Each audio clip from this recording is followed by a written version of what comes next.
Hi viewers, welcome to our YouTube channel Prasad క్లాస్ల vlogs.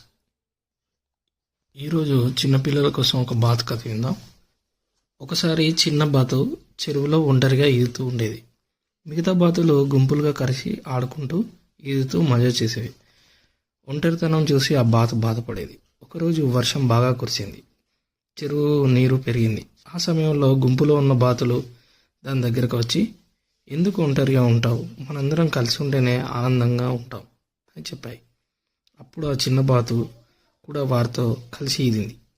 కలిసి ఈదక ముందుకు వరద ప్రవాహం పెరిగి ఆ బాతు కొట్టుకుపోయే మాదిరిగా అయింది.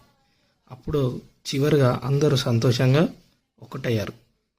మనం కూడా బాతుల్లా అందరం కలిసిమెలిసి ఉండాలి. Thank you. Please subscribe our YouTube channel Prasad కాసుల vlogs. Like, share, comment. Thank you.